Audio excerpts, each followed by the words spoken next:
saya Novia Ayu Widiasari, NPM 2018 015 00077, kelas BK ekstensi Y5A.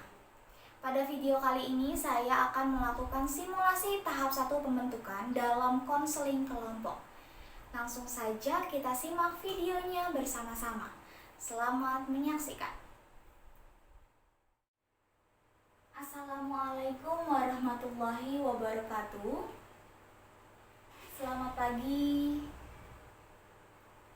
Pertama-tama Ibu ucapkan terima kasih dan selamat datang kepada anak-anakku sekalian yang sudah meluangkan waktu dan meninggalkan aktivitasnya demi menghadiri kegiatan pada hari ini.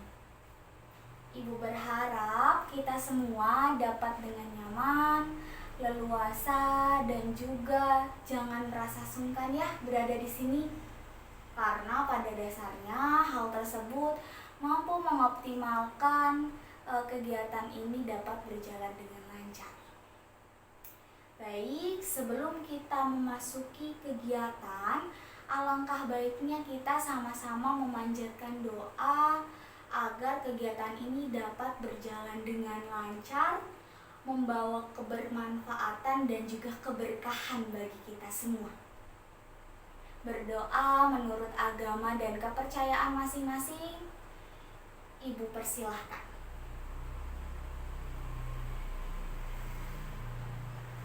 Berdoa selesai. Baik, pada hari ini kita akan melakukan suatu kegiatan, yaitu kegiatan konseling kelompok. Di antara anak-anak ibu sekalian, adakah yang sudah pernah melakukan kegiatan konseling kelompok? Atau barangkali sudah mengetahui definisi dari konseling kelompok? Baik, jika belum, mohon didengarkan ya. Konseling kelompok merupakan salah satu layanan dalam bimbingan dan konseling yang memuat adanya kegiatan diskusi mengenai hal-hal yang saat ini sedang mengganggu, kemudian menghambat atau kurang menyenangkan. Hal-hal tersebut tentunya dapat membuat kita merasa kurang nyaman dalam menjalani kehidupan sehari-hari. Sampai di sini bisa dipahami ya? Baik. Selanjutnya, konseling kelompok atau yang disingkat sebagai KKP sebetulnya memiliki banyak sekali tujuan. Namun tujuan inti dari KKP adalah menemukan solusi atas hambatan yang kita miliki. Nantinya kita akan membahas suatu pokok permasalahan dan akan menemukan penyelesaiannya juga. Insya Allah kegiatan ini akan berjalan dengan asyik dan tentunya bermanfaat bagi kita semua. Nah, selanjutnya KKP ini memang dilakukan seperti apa yang kita lakukan pada hari ini, yaitu dengan duduk secara melingkar. Ada yang tahu nggak kenapa sih kita harus duduk secara melingkar? Ya, betul. Lebih tepatnya kita duduk secara melingkar ini tujuannya adalah agar kita dapat dengan mudah saling melepas pandang ketika berdiskusi nanti. Karena berdiskusi dengan kita menatap lawan bicara kita, kita akan mengetahui gimana sih ekspresi wajahnya dan gerak tubuhnya. Gitu. Tentunya hal ini dapat mensukseskan kegiatan diskusi ya. Nah, dari penjelasan Ibu tadi, adakah yang ingin ditanyakan? Silakan. Oke, baik. Pertanyaannya akan Ibu tampung terlebih dahulu. Adakah pertanyaan lain yang ingin disampaikan? Baik, cukup ya, cukup satu pertanyaan. Pertanyaan yang tadi disampaikan bagus. Jawabannya kebetulan berkaitan dengan pembahasan yang selanjutnya.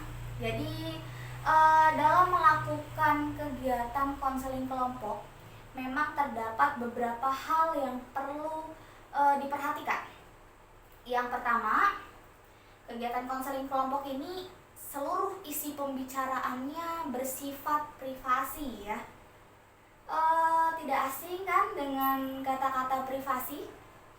Ya, privasi itu artinya rahasia. Jadi untuk itu Ibu berharap kita semua dapat bersedia menjaga kerahasiaan dari kegiatan konseling kelompok ini. Apa kalian sanggup? Alhamdulillah semuanya sanggup. Nah, poin kedua berkaitan dengan kehadiran kita di sini. Pada dasarnya kegiatan ini sangat menjunjung tinggi yang namanya kesukarelaan.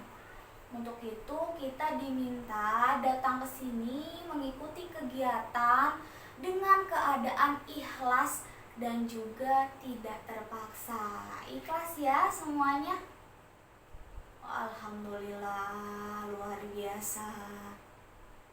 Nah, poin ketiga yang perlu kita perhatikan adalah kegiatan ini itu kegiatan yang penuh dengan keterbukaan.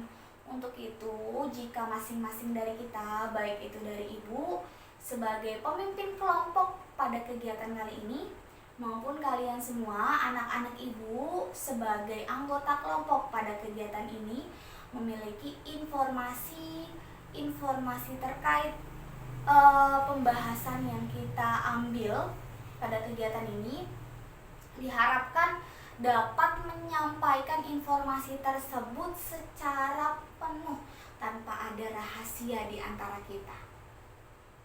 Nah, selanjutnya, oh iya, tadi bisa disepakati ya, kita bersikap terbuka dan tidak ada rahasia di antara kita. Gimana?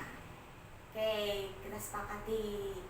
Nah, poin berikutnya yang perlu kita perhatikan, kegiatan ini merupakan kegiatan atau ajang bertukar pendapat. Untuk itu kita diminta berpartisipasi aktif di dalamnya.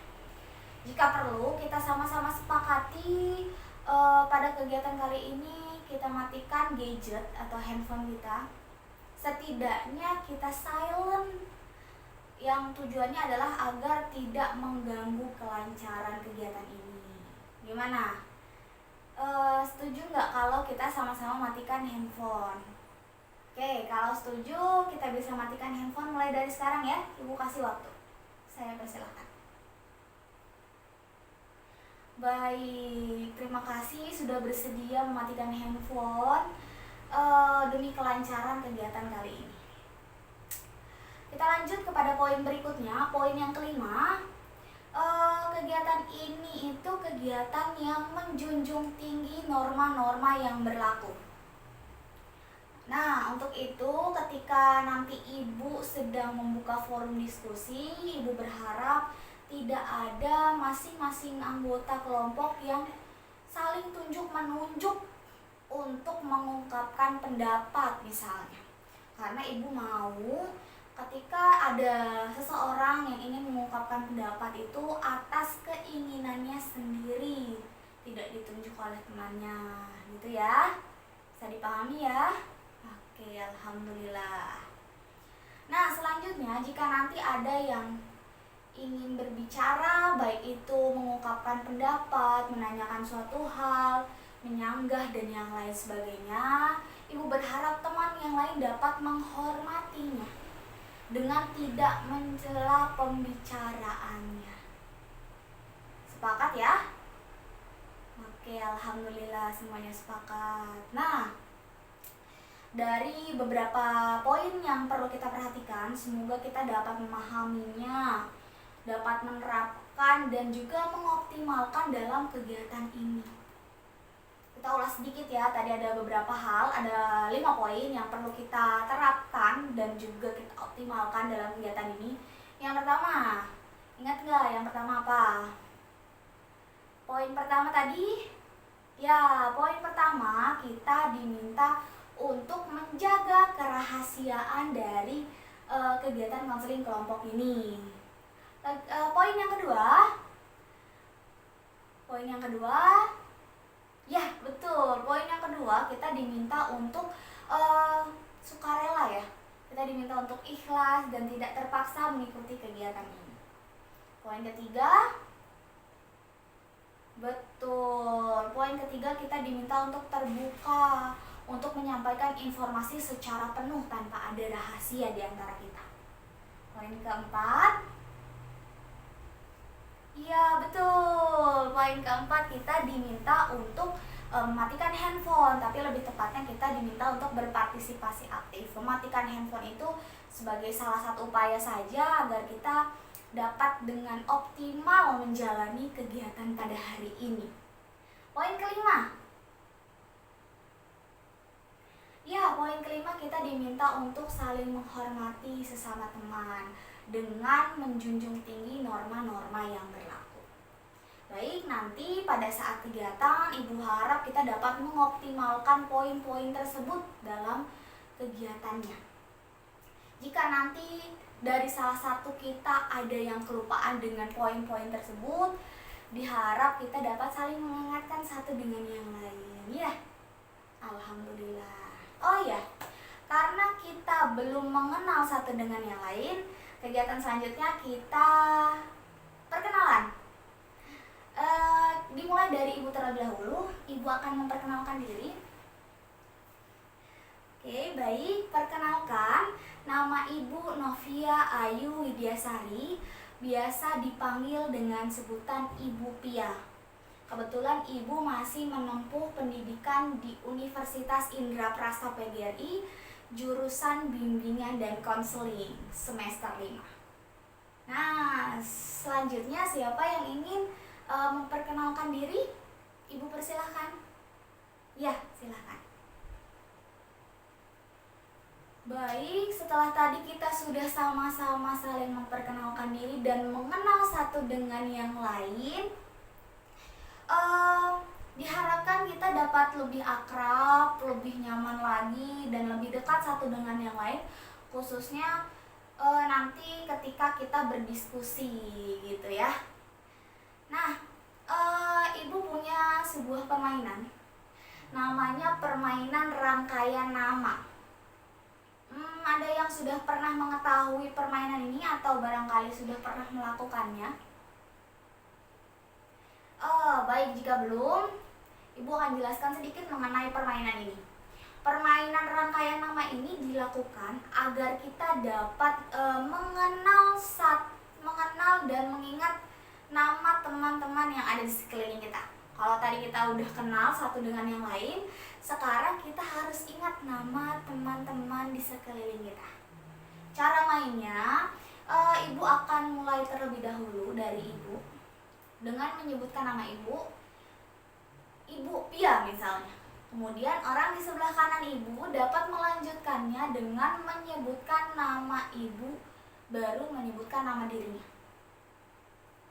Nah, orang berikutnya juga sama, menyebutkan nama Ibu terlebih dahulu, menyebutkan nama teman sebelumnya, dan menyebutkan nama dirinya. Begitu seterusnya hingga orang terakhir. Bisa dipahami ya? Tidak ada yang ditanyakan? Oke, baik. Kalau begitu kita langsung saja memainkan permainannya. Ketika Ibu menyebutkan nama, silahkan orang di sebelah kanan Ibu melanjutkannya ya. Oke, baik. 1, 2, 3. Ibu Pia.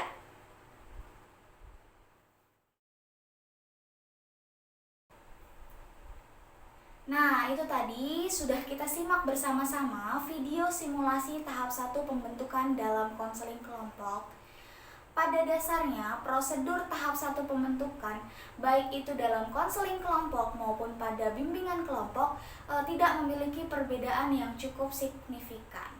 Melainkan mereka memiliki prosedur yang sama. Namun, pembedanya itu terletak pada pemaknaan dan juga prioritas apa yang akan kita kaji di antara keduanya. Dari video simulasi saya tadi, saya menyadari masih banyaknya kekurangan yang ada. Maka dari itu saya mengharapkan kritik dan saran yang membangun dari penonton semua guna menjadi bahan koreksi saya untuk menjadi pribadi yang lebih baik lagi di masa yang akan datang. Kritik dan saran silahkan tulis di kolom komentar di bawah ini. Akhir kata saya ucapkan terima kasih. Semoga video ini dapat bermanfaat bagi kita semua. Wassalamualaikum warahmatullahi wabarakatuh.